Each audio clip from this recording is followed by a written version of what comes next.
ડભોઈના ધારાસભ્ય શૈલેષભાઈ મહેતાએ ઓપરેશન સિંદૂરને લઈ આપી પ્રતિક્રિયા. મોકડ્રીલને લઈ ડભોઈની જનતાને કરી અપીલ. 7:30 થી 8 વાગ્યા સુધી ઘરનો પ્રકાશ બંધ કરી મોકડ્રીલમાં ભાગ લેવા કરાઈ અપીલ. ડભોઈના ધારાસભ્ય શૈલેષભાઈ મહેતા મોકડ્રીલમાં સહભાગી થવા જનતાને કરાઈ અપીલ.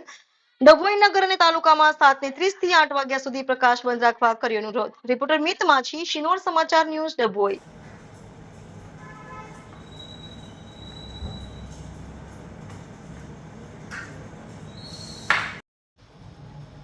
ભારત માતા કી જય.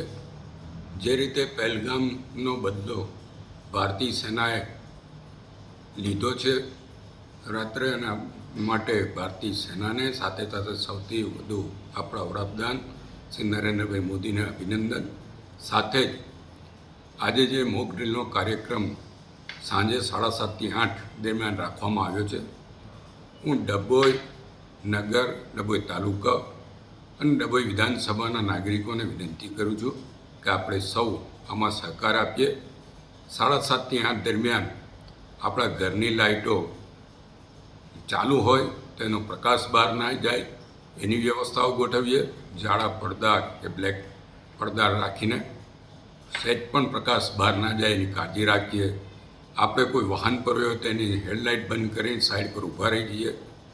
સરકાર તરફથી જે સૂચનાઓ આપવામાં આવે એનું પાલન કરીએ અને સંપૂર્ણ સહકાર આપીએ. આ જરૂરિયાત અત્યારની છે.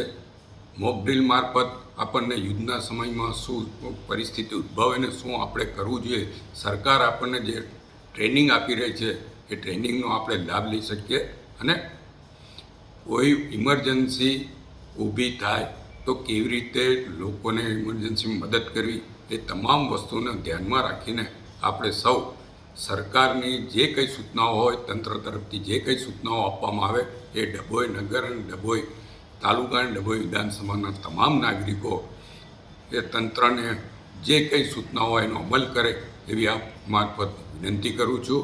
અને સાંજે 7:30 થી 8 દરમિયાન મોક ડ્રીલ દરમિયાન સંપૂર્ણ સહકાર આપીએ. સરકાર આપણા માટે જ વિચારી રહી છે, ત્યારે આપણે સરકારને સહાય આપીએ, એમની જોડે મદદરૂપ થવું એ આપણા સૌની ફરજ છે.